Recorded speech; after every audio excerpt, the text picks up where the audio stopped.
Welcome back. Today we are going to talk about the Performer 8, and I will try to avoid saying their name because it always comes out as awful, so we will refer to it as Performer 8.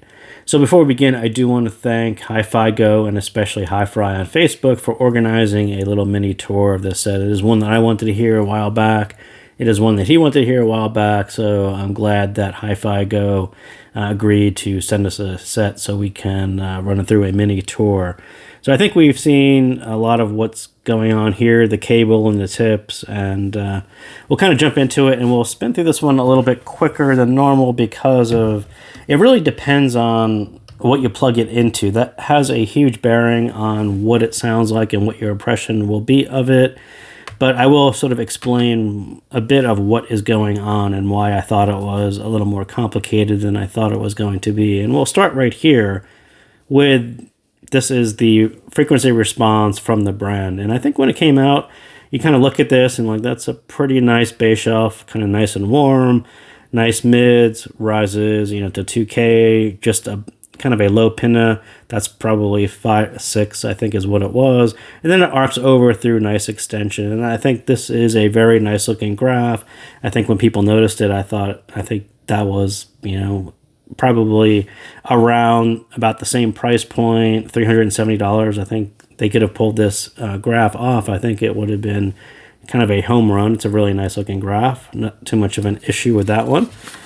So when people started to actually get the set, and I will not so much pick on Timmy, but this is Timmy's graph in the blue, and Timmy's graph sort of represents every graph. They all essentially graph the same way.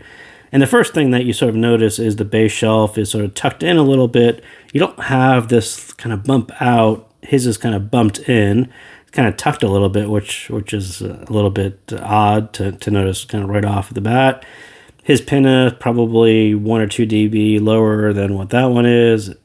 And his is very much like every other set and extends almost linearly out. And I think when people went from this warm, nice set to, oh, this is actually a cleaner, really nice, extended, almost linear, extended out, this is going to be a really, really nice set for $370. Not quite in this style, but a style that actually represented other sets. And I think people were attracted to this graph as well. Why these two graphs are slightly different is a little more puzzling. And so when I started graphing it, my original graph looked exactly like Timmy's because you take one set off, put another one into the coupler, your volume is pretty much maxed out, and it actually looks exactly like Timmy's graph. And so after listening to it, I couldn't quite figure out why it doesn't sound like it graphs. And you start looking at some of the details of this, why, how to get the bass to actually bump out. And I think we've talked about impedance a lot. And I think impedance is another level of complication to this one that I'm not going to get into, but there's probably some of that as well. But the way this bass should actually bow out the way that one does, excuse me, it really should do that. You should actually see, I think around 200 to 600, there should be a little kind of a trough here, which is what you're actually seeing here. So Timmy's dips down, and this level is about the same over here. So it shouldn't actually be flat. You should actually see 300, and I think it's 300 should be elevated over, 450 or 500 or so. And when you look at those here, you should actually see the same thing. You should actually see some elevation here, and it should be over there. There should be kind of a tilt to it, and not as much as Timmy's flat version. And again, Timmy's is like every other graph, including mine, at a certain volume. So yeah, kind of interesting where the mid bass went. Why is it dipped a little bit more or differently on his than other people's? Why isn't it quite above where the pinna should be? Why doesn't it arc over the way this one arcs over like that? Where the linear extension come from versus the arc over? So lots of strange things going on with measurements and how it sounds, and yeah, it's actually a really complicated one to figure out what is going on. And I will say most of it is kind of power and volume. The way this one responds to power and the electronics that they used, how it responds to power and volume is not like most other sets. I'm not even sure there's another one like it. So essentially, if you max out the volume, you end up with Timmy's graph and everyone else's graph, which is the top one. At the most volume, you get this kind of straight across, cut down, straight across extension like that. The base is kind of different as well. But that is essentially, if normal people, normal reviewers pop in the Performer 8 into their coupler, and if they kept the same settings as they had previously, you'll essentially end up with the same graph that everyone else has. And that didn't make a whole lot of sense from what I was hearing, so I ended up turning down the volume. So each one of these is sort of a small twist down in volume, and you can kind of see at the lowest volume that I measured, it actually takes on a 6K peak. And essentially what happened on my topping DX5 was I was hearing a 6K peak, and I kept on looking at the original graph, my graph and everyone's graph. Where is the peak coming from? And it never made sense. It's kind of a shrilly sharp peak, and it made zero sense where it was coming from everyone's graph, including mine. So as I turn down the volume and you start to see where the 6K peak came from, it made more sense. And when people talk about the stage shrinking or the female vocals getting a little shrilly or the upper mid sounding a little sharper and spicy, there is something going on there that is some combination of power and volume and probably impedance. And it's really hard to figure out how they ended up with their graph, which, again, like I said, has a little more mid-bass to it. That's fine, but this whole thing should arc over. There shouldn't be a big 6K peak. And I'm pretty convinced that there is some magic combination of power and impedance and volume where you achieve this curve, and that's where it sounds probably right to you in ear. But for people who had issues with the treble, you are hearing some strange source pairing, some power. If you give it too much power, like my topping, you end up, this I think gets overloaded, and you end up with a 6K peak at a higher amplitude than what you should. That's the only explanation I have is what it sounds like on the toppings. It sounds like there's a huge 6K peak that doesn't belong there. It literally sounds like it's broken. And then when you switch to a lower gain device, like this is how I actually figured out what the set was supposed to sound like. So XP2 Balanced actually has a gain switch, a low and a high. On low, it actually sounds perfectly nice. It sounds like a $370 hybrid, probably the way they intended it to sound. On high gain, it takes on pretty much what my topping sounds like. It takes on a 6K peak, and it sounds too sharp. The stage gets small. It sounds peaky. It doesn't sound like $370. So, there is some magic here, and I will say volume is a big bit of it. Power is a big bit of it, a big part of it. How impedance actually mixes in here is something that I'm not even going to attempt to worry about, because the whole thing is a little bit more complicated than it should be. But let us continue on. And for all those reasons, I will say that my opinion of what Performer 8 sounds like versus what someone else's opinion of what it sounds like, that is going to be driven by the 5 minutes that I just spent talking about sources and volumes and power. It very much changes a lot depending on what you plug it into, and what you plug it into is not going to be what I plug it into. Your opinion will not be the same as my opinion. Is one right and one wrong? No. In this case, pretty much everyone's opinion is going to be right. And typically, I'm the only opinion that is allowed to be right, but in this case, I will make an allowance and say that most of the reviews that you are going to read and talk about spicy treble or a small stage, that can coexist with a bigger stage, a relaxed treble, a really nice, all these things can coexist because it is going to highly depend on what you plug it into. So yeah, very complicated, and as I said, we'll go through this quickly because it depends on what you plug it into. So on my topping DX5, it basically sounded broken. I couldn't figure out what was going on. It took me about 3 days to figure out what was going on. Plugged it into low gain on the XP2 Bal, and actually sounded like a reasonable set, and that was sort of what kicked off a lot of it. So I will say Safe bet, lower power, lower volume seems to be the key here. I'm not going to 100% dig into it. I don't have enough time to figure out what is going on, but it's complicated. If the stage is small and the treble is a bit shrilly, try a lower power source as your pairing is off, like I was saying. A lot of those problems are going to happen at higher power.